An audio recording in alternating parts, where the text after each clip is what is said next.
Welcome to the second episode of my weekly reflection.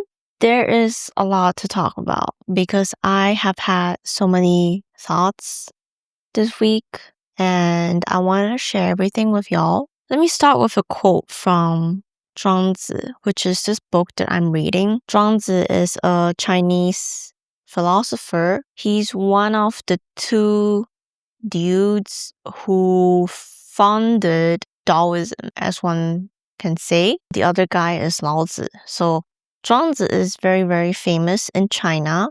And so I am educating myself on Chinese philosophy. Hence, I am reading this book translated by Burton Watson because I think his translation is good. And let me start with this quote. In Zhuang Zi's view, the man who has freed himself from conventional standards of judgment can no longer be made to suffer.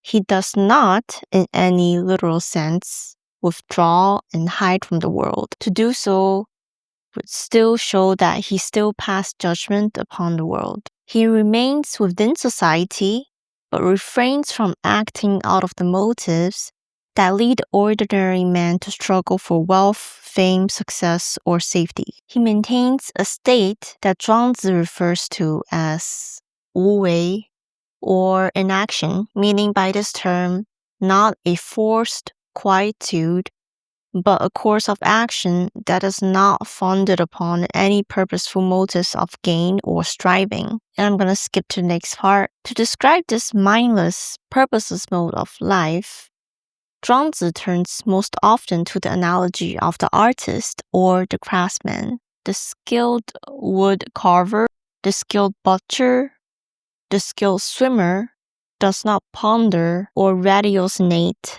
on the course of action that he should take. His skill has become so much a part of him that he merely acts instinctively and spontaneously, and without knowing why, achieves success. So I think this passage speaks to me because I feel that this is, in a way, what I am going through right now. Because going from a corporate employee life to an artist life takes a certain amount of mindset shift.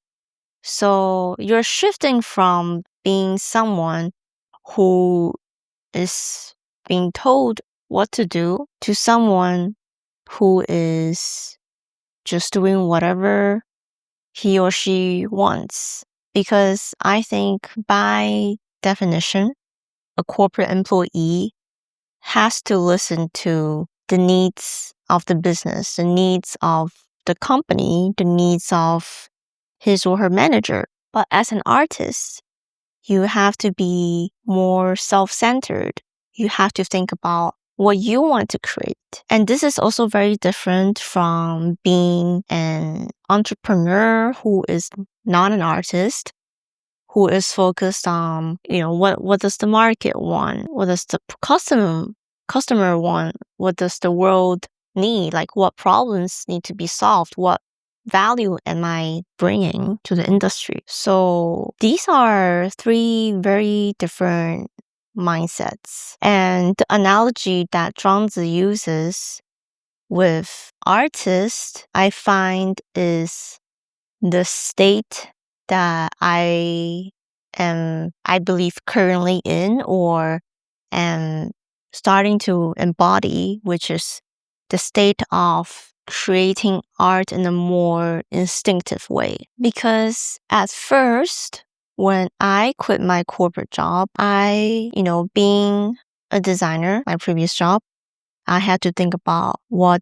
the user wants because I was designing softwares, right? So I'm thinking about, what does the user want? What do they need? How can I improve their experience by designing interfaces that suits their needs, solves the problems, and also aligns with the business goals of the company that I'm working for. So when I started to transition from that to doing art, I was like, should I think about what kind of art people want? Should I do this kind of art because I see a market for this kind of art, or it seems that this kind of art is trending. But I'm not really at that phase where I can create any type of art that I want because I'm still like building my art foundation. But recently I have been thinking that artists, of course, should just be creating whatever art that they want to make. And of course, it's possible to make money if you create art that other people want. But I feel like as an artist, you are limiting your potential. Some like real life examples that has led me to think about this is that when we see artists online, we see a lot of art that is very quote unquote positive. It's about nature, it's about cute animals, it's about flowers, it's about, I don't know, pretty girls. People like to see that. People like to buy that kind of art because it's aesthetic and it makes them feel comfortable. And that is a good thing. But when I was like checking out some artists on 小红书 this past week, I also saw some art that is like, it makes you feel uncomfortable. But then in the comment section, people were like, nobody would buy this art because it's scary or it's like, I don't know, makes me feel uncomfortable. So it made me think that it's also important for artists to be able to find their clients or their collectors that align with their artistic vision. So recently I went to the Philippines Art Fair 2026, and I realized that a lot of the art makes one feel uncomfortable, at least for the first few floors of that art fair, or at least it made me feel more on the uncomfortable side. I feel that that was very eye-opening, and it's always very nice for me to see other artists' artwork, because personally I do not know any artist. I do not know anyone who works in the industry. And the only artist friend that I have, she's a pianist. So I do not have many points of references. But yeah, so one of the main takeaways that I have this week is to just be more self-centered as an artist. Self-centered in a good way, because that is how you can create the type of art that you truly want to create and break out of the mold that other people want you to become. And I feel like that's also something that I have been thinking about in the past, because I don't know if you guys have heard of this concept of the 3 different layers. It's a Japanese concept. So it talks about how you kind of have 3 layers of masks or faces. The first face is the face that you show to the world. And then the second layer underneath that is the layer that you show to your friends or your family. And then the most inner layer is the layer that you only know yourself, that you don't show to anyone. So I think I'm definitely the kind of person who embodies that. But nowadays, I'm starting to become more and more open in showing the world my innermost layers. So I am changing in that sense. I think for artists, when they create their art, let me drink first. For artists, when they're creating their art, they're showing their innermost layer, their more vulnerable sides, right? Especially for original artworks or artworks that might be seen as a little bit unconventional. Of course, there are also artists who do a lot of commissions. Like in the past, a lot of oil painters, they were commissioned to paint portraits. And that's kind of how they gain their skills. And then maybe later on in life, they might paint something more personal. And so not every artist is making a living by showing their most vulnerable side. but we definitely need artists who do that. Yeah, that's just something for me to think about. I hope what I said made sense, but if not, that's fine. But in all philosophical thing, let's talk about life as an artist or life as an artist who has yet to earn income. I am in this awkward phase where I'm learning to call myself an artist. Sometime this month, I attended a wedding in the Philippines and people were asking me, so what are you doing in the Philippines? And I'm like, the first person who asked me this, I said, I'm trying to be an artist. And then my partner was like, you could have done better. You should have just said that you are an artist. And so I was like, you know what? You're right. You gotta manifest it. You have to start saying it. So the second time someone asked me that question, I was like, I make art. And then the third time someone asked me that question, I was like, yeah, I'm just focused on making art, which is essentially the same as the previous response. So by the end of the wedding, I still never said I'm an artist because I think in my mind or in the way that I was raised and just the environment that I grew up in, I had to believe that one can only call themselves an artist if they can make a living out of it, right? Which makes total sense. And I first got that idea from this manga called Bakuman. It's about this boy who wants to become a manga artist.